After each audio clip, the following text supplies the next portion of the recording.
Hi, I'm Jenny, and this is the final step to earning my master's degree in special education.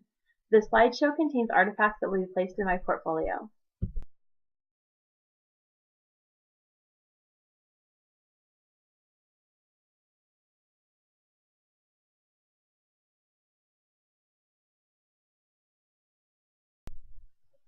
In order to accurately assess my students and find out where they are with both knowledge and skill, data is recorded. To make sure the data is accurate, there are a variety of data sheets that we use. The first one is mostly for academics.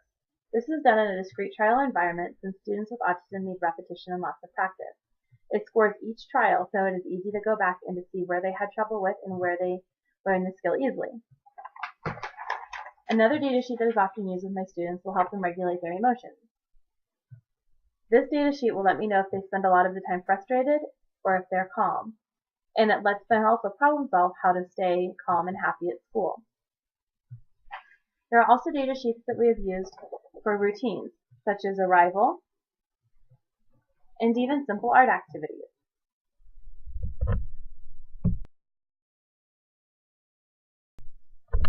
To help measure long-term goals and to see where a child is with their state standards and district standards, they're written up on the IEP. It gives a place to measure long-term goals and short-term goals, as well as the district standard they're meeting.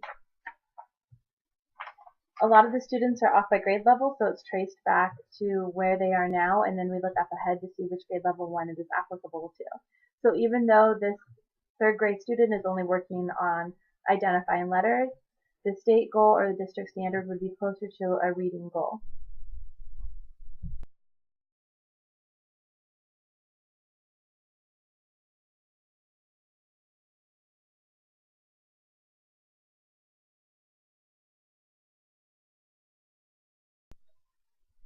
To design accurate instruction plans for my students, it's important to get to know them well. A lot of them are nonverbal, so a lot of the assessment is done based on observation, interview with parents and other teachers, as well as file reviews. It can be written up so it's easy to access and get to know them. Another thing that's very important with my students is a reinforcement survey. It's also through observation and interviews where you can find things that they like to work for to keep them motivated and engaged in their learning. All of this is written up in the academic functional performance section of their IEP. It lets me know where they are, what they're working on, and how close they are to district standards.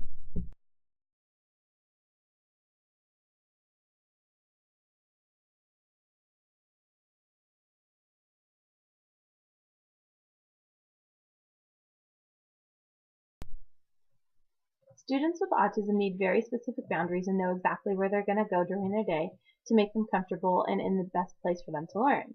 The following slides are pictures of the classroom that I've been working in. It shows sectioned off areas, so each center has clear boundaries and the student knows what's expected of them in each area. There's also a picture of a sensory break area. A lot of times students with autism get overwhelmed and they need a place to go sit and take a break for a few minutes before they're ready to learn again. There's also a couple slide pictures of pictures that the students use for schedules to go match that tell them where to go, and ones that cue them to check their schedule when it is time to go to the next activity.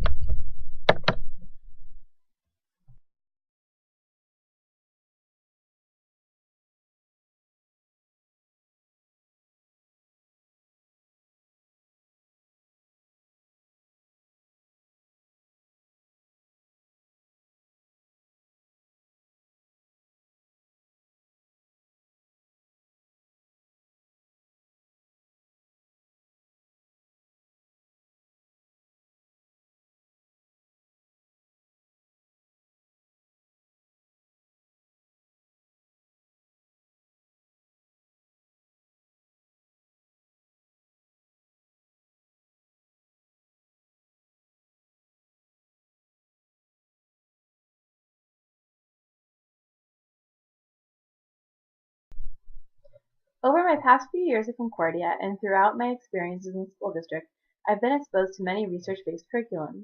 One that is popular in self-contained classrooms that focus on working with students with autism is the STAR curriculum. It takes into practice discrete trial and applies it to areas where students need focus. If it's learning nouns, routines, activities, whatever it is, it focuses on the unique student's needs. The other curriculum that I've become familiar with in our classroom is the unique learning systems. It takes state standards and district standards and builds it down into ways that our students that are even nonverbal can understand. That way they're exposed to all the curriculum their general ed peers are exposed to, and it allows them to expand their vocabulary and knowledge in other areas.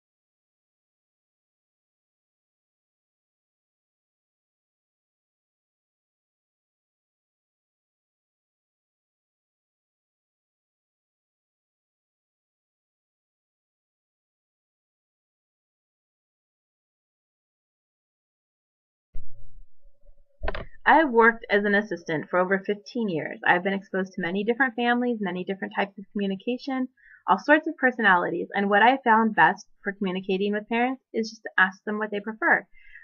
Decided to go ahead and just make a chart that I would send home with families at the beginning of the year, and they can let me know what kind of communication they like and how frequently that they like it. And it can be everything from an email to a typical communication book to text messaging. I had a kindergartner a couple years ago where his mom was very hesitant to leave him, which is very understandable.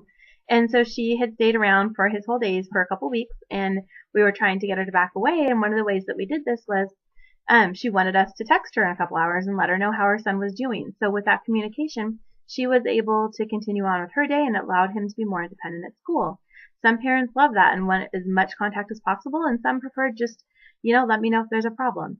So I figured this forum will open up that conversation, and it'll make it an easy year to talk about things as they come up.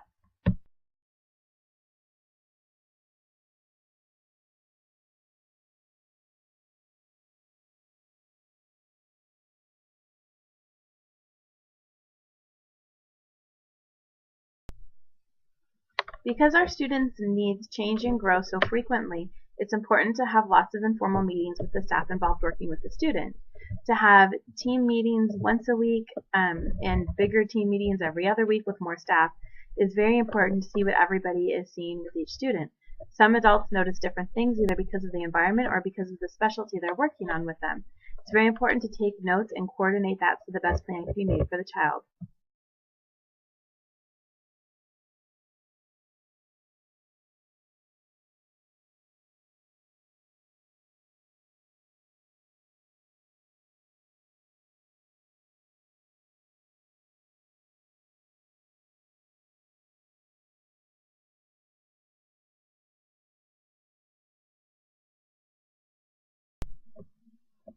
State testing is just finishing up with our students. I was able to observe a lot of it, and it was very interesting how the extended assessments were done on our kiddos. There were two different ways to do it, the, I think, typical standard assessment and the scaffold one, which allows more prompting and different cues to be given. I found it was very important to be very specific on exactly which one the student should take and how it should be administered. It's also important to, about the same time, follow up with different profiles that were done at the beginning of the year and to see where they are now so that progress notes can be made and properly reported to the parents. It's also good to go through, we have notebooks of data, to go through that maybe once a month just so the parents are aware of where their student is and the progress they are making. That way they can also generalize things at home.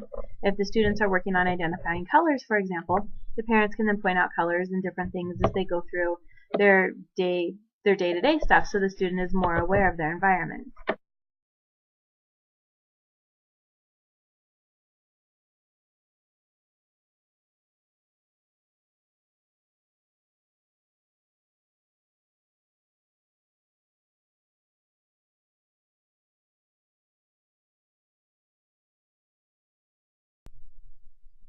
As teachers, we are constantly learning ourselves. We learn from our coworkers and our students in different meetings and trainings that we go to. There's different building improvement projects that are going on right now, such as PBIS, that is helping positive behavior supports be in place for our students.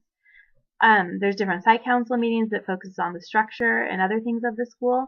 I'm hoping when I'm in a school full-time in a more permanent place that I want to start some sort of committee that has to do with students that I work with, not specific students so much as different types of disabilities or behaviors they may see or communications the children use. Since our students are more and more in general ed classes, I think it's a great way to open up communication and make people feel more at ease with our students.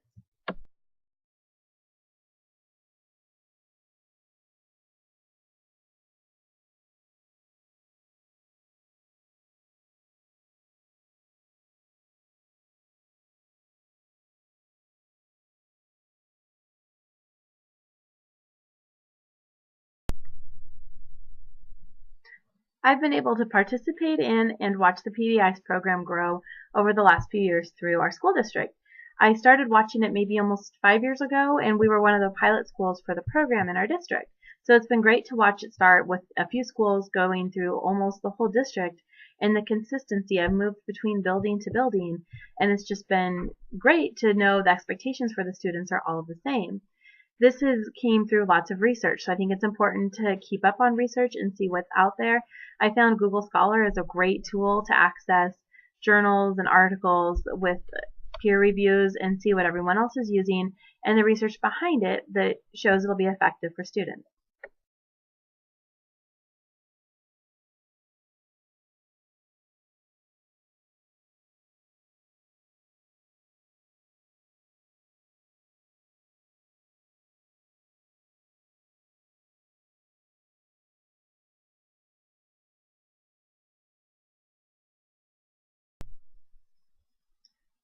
This is where communication is incredibly important with parents and all staff that work with students. Having weekly meetings not only with other staff and licensed members, but also the classified staff that gets right in there and work with the kids. It's important to have them at the meeting to go over data and make sure that everyone is included in the conversations. It's also important for everybody to rotate through different centers and see, if possible, how everyone else is working with the student. So what one person says, oh, this child can do something independently, and the other person says, oh, maybe not so much, they could look and see exactly where the discrepancies are. Maybe what one person feels is independence, the other person feels is helping. So it is really important for everyone to communicate, so when something's marked down, everyone knows what it looks like and how to support the student if there's a problem.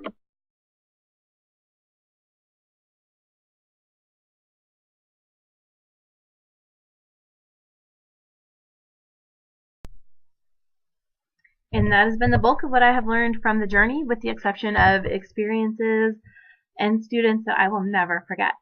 And I'd like to thank Starbucks for making this all possible. Hope everyone is successful and has a great future.